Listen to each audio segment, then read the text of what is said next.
Good morning children, how are you all? I think you all are good. मेरी पहली video में आपने भाषा क्या है और इसके रूप को समझा। आज हम लोग भाषा के अन्य रूप को भी पढ़ेंगे और समझेंगे। ओके, मातृभाषा ये क्या है? भाषा का अन्य रूप क्या है? मातृभाषा, राष्ट्रभाषा और राजभाषा। आज हम इन तीनों को समझेंगे। सबसे पहले समझते हैं मातृभाषा है क्या, मातृभाषा होती क्या है।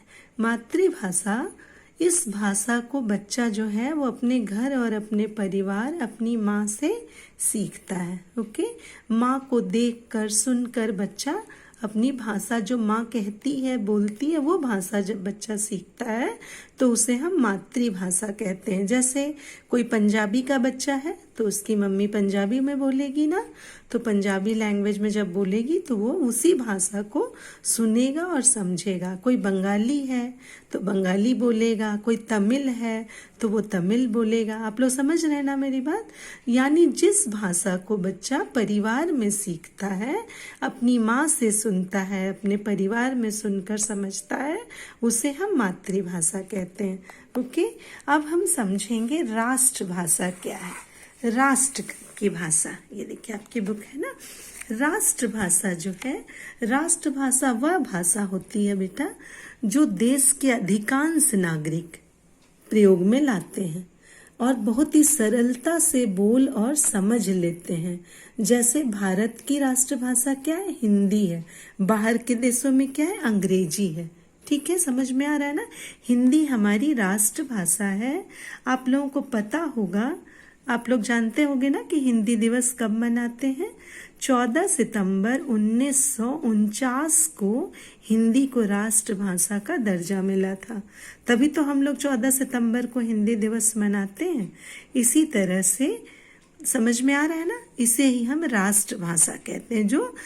जो भाषा बहुत ही सरल हो वो राष्ट्रभाषा कहलाती है। और हिंदी इतनी सरल है कि हर आदमी बोल और समझ सकता है। ठीक है, इसलिए इसे राष्ट्रभाषा की उपाधि मिली है। समझ में आ गया? इसी तरह से अब हम समझेंगे राजभाषा। राजभाषा क्या होता है? राजभाषा का मतलब होता है जो सरकारी काम काज में प्रयोग किया जाए। ठीक है, हमारे जितने भी सरकारी ऑफिस, दफ्तर, हाई कोर्ट है ना, नगर पालिका ऑफिस, सभी जगह राजभाषा का प्रयोग किया जाता है। और तुम लोग जानते होंगे कि भारत की राजभाषा क्या है? हिंदी और अंग्रेजी है। अब हम लोग थोड़ा सा बोली समझेंगे कि बोली क्या होती है। राजभाषा क्लियर हो गया, राष्ट्रभाषा भी समझ में आ गया। अब थोड़ा हम लोग समझेंगे कि बोली क्या होती है। ठीक है, तो बोली का अर्थ होता है स्थानीय घरेलू बोली, जो हम लोग एक क्षेत्र में अपने घर में बोलते हैं, और भाषा के क्षेत्रीय रूप को हम बोली कहते हैं। ठीक है, बोली का क्षेत्र बहुत ही सीमित होता है, बहुत छोटा होता है। बोली हम केवल उच्चारण यानी बोलने तक ही सीमित होती है। बोली में कोई व्याकरण या कोई सिद्धांत का हम महत्व नहीं देते हैं। जैसे कहावत लोग बोलते हैं ना, गांव के लोग काफी कहावत बोलते हैं ना। लोकगीत, लोक कथाएं, कथाओं पर आधारित होती है। समझ में आ रहा है कि बोली क्या है? बोली किसी एक क्षेत्र में बोली जाती है। जैसे देखिए राजस्थान में राजस्थानी बोली जाती है, लेकिन वहीं पर क्षेत्र में बीकानेरी भी बोली जाती है ना। मेवाड़ी भाषा भी बोली जाती है, जोधपुरी बोली जाती है, जयपुरी बोली जाती है। सब क्या है? राजस्थान के निकट ही है। समझ में आ रहा है ना? तो इस तरह से बोली को हम समझते हैं। हिंदी भाषा में 18 बोलियां बहुत ही प्रचलित है। पहले के समय में मैथिली, ब्रज और अवधी ही बोली जाती थी। 3 भाषा के अलावा और कुछ नहीं होता था ना।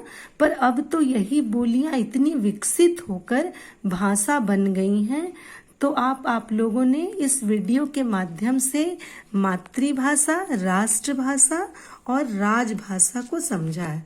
ठीक है, तीनों भाषाएं आपको क्लियर हो गई हैं, समझ में आ गया ना?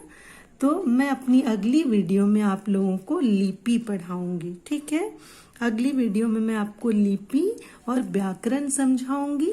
ये तो आपको क्लियर हो रहा है, एकदम समझ में आ गया? ओके, थैंक यू बच्चों।